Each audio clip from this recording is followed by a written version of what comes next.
Can I ask you what you're doing, please, sir? Oh, Inspector, that's brilliant. Yeah. Can you identify yourself, please, Inspector, sir? come over here, Inspector please. Dice. Can I ask you what you're doing, sir? Taking a picture of these. Right, why are you doing that? Because I'm going to report them to professional standards and the council. Alright, okay. Yeah, look, absolutely disgusting. I've witnessed so many people having to walk onto the road Just let you know, I am recording at the moment. Thanks for telling me, Inspector. I'm not going to go at you. As a matter of courtesy, just let you know. Obviously, I don't know who you are. Oh, yeah. You've got a mask on. That could obviously be some reason for you hiding your identity. I don't know. Yeah. Obviously, you've got a camera going as well. And you're taking photos of police station, police buildings. So I would ask you to desist on doing that, okay? Really? If you want to take photographs of police vehicles, that's fine. That's up to yourself. What offence is it, please, if you don't mind me asking? If you want to look it up, I don't know the full legislation, so I won't want to mislead you, but there is an offence of taking photographs within or of a public building. Like you can't do it of a court or within a court building. It's the same guys, the same legislation. The inspector's behaviour from the beginning showed a lack of professionalism and a poor understanding of the law. He told the auditor to stop taking photos of police buildings, despite having no legal basis for doing so in the UK. Photography from a public place is generally lawful, even when police property is involved, provided it is not connected to criminal activity. The inspector never suggested that any criminal activity was taking place. The situation became even more concerning when the auditor asked a simple question, "What offence is it?" Instead of giving a clear answer, the inspector admitted he did not know and suggested the auditor look it up himself. That is a serious problem. If an officer intends to restrict someone's rights, they should know exactly what law they are relying on. Guesswork has no place in professional policing. So, what I was going to say to you is, obviously, you want to speak to people about the parking of vehicles, obviously. I'm quite happy for you to do that. What I will say to you is that if you want to forward details to professional standards, you can go direct them. It's up to yourself. Okay? To be honest, Inspector, and I mean this with the utmost respect, I'm flabbergasted that you seem to think it's an offence, or there is an offence, to film public buildings, but you can't tell me what it is. I'm flabbergasted. Why? Well, the man of your experience, you look like you've been at job for a long time. You're an inspector. You're obviously going to try and get a bite out of me, and you've got to try to get a bite out of you. What I'll say to you is there is a lot of legislation out there, okay? Which I know. You tell me what that legislation is. Well, I don't need to tell you. You're an inspector, mate. I've told you there's legislation that prevents people from taking photographs of public buildings. Right. Okay? I cannot quote the actual script here of the legislation, but I can tell you it's in place. Stop talking about it. Rather than admitting he had no legal grounds, the inspector attempted to bluff his way through the encounter. He claimed there was legislation preventing people from photographing public buildings, yet immediately admitted he could not name or quote it. That statement speaks volumes. There is no general UK law that prohibits photographing public buildings, including police stations. Only specific circumstances, such as legitimate terrorism-related concerns, can justify police intervention. Even then, powers such as those under Section 43 of the Terrorism Act 2000 require reasonable suspicion, not vague assumptions. Members of the public have the right to film and take photographs in public. If an officer claims a law exists but cannot identify it or explain how it applies, that is not effective policing. It is simply an attempt to discourage lawful activity. Okay. I know what it is. Well, you tell me then. Stop talking about it. Right, okay. What I say to you now is you are now getting to a level where you are now becoming a little bit obstructive and offensive. Well, okay. And I would ask you to leave the area. I've come up to you to ask you why you're taking photographs of a public building and police vehicles, okay? I've explained myself to you. I've told you I am. Can I ask who you are? He's laughing at you. Can I ask who you are? Who are you? Identify yourself. Can I ask who you are, please, first? You don't have to indict. Can I ask who you are, please? So you've got an inspector here, and you're telling me you do not have to identify yourself? Right. At the moment, I'm getting concerned more about your behaviour. WK9N. So, Whiskey Kilo 9 November. He's the dog handler at Huddersfield Police Station. Can I see your details, please? Badge number 3092. Police officers are expected to identify themselves during interactions with the public.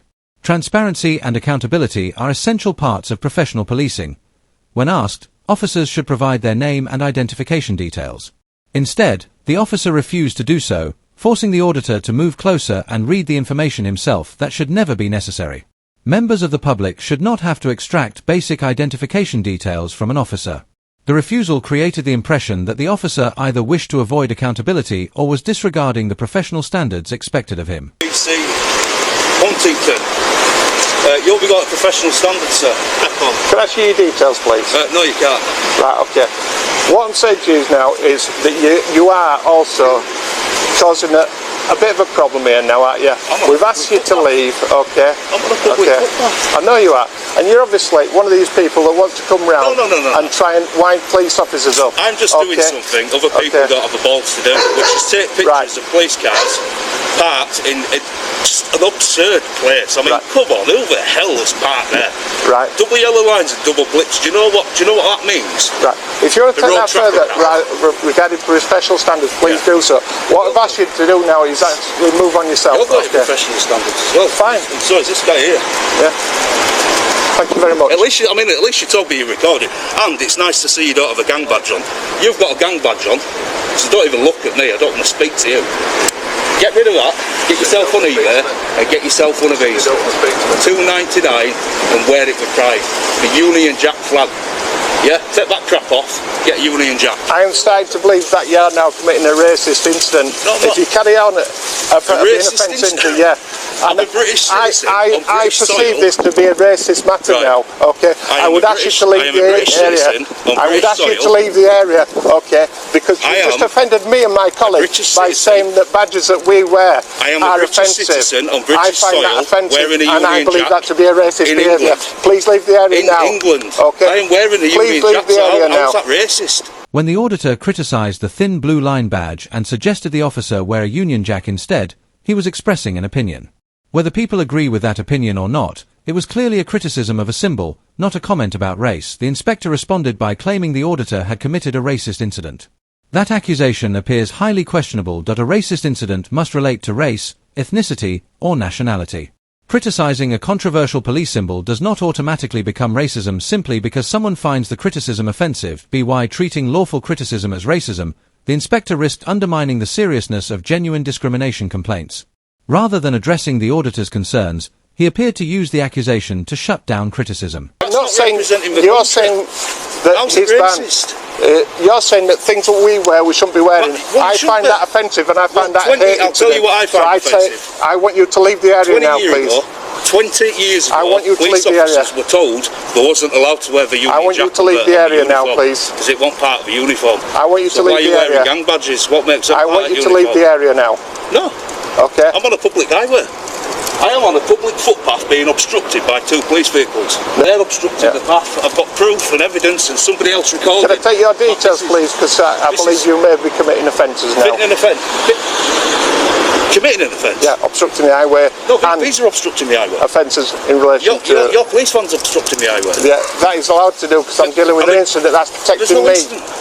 There's no incident to deal with. You came to me, and that's what we're doing. I came to you because I was concerned about your behaviour, okay? And I am still concerned with behaviour. Bye-bye. Don't wish to speak to you anymore. Good. Absolute muppet. I find that offensive as well. That is your first warning regarding public order. If you call me a muppet again, I will arrest you, okay? Public order. Harassment allowed distress, okay? Are you being serious? No, I am very serious. You are going to be very, very famous by the end of today, my friend. Very famous. If you call me a muppet again, I will arrest you for... Let me get out of the way, because now I'm obstructing the road. I'm going to prove to you now... Calling me a muppet is offensive. Police officers are expected to tolerate a reasonable level of criticism, even when that criticism is blunt or insulting. This principle is reflected in both police training and legal standards. Instead of ignoring the remark, the inspector immediately threatened arrest under Section 5 of the Public Order Act after being called a muppet. However, offensive language alone does not automatically amount to a Section 5 offence. The conduct must be capable of causing harassment, alarm, or distress to a reasonable person. Police officers are expected to maintain a higher level of tolerance because of the authority and powers they hold. Being offended is not the same as meeting the legal threshold for an offence. I prove to you, Inspector, on camera, you're under arrest for harassment, alarm and distress.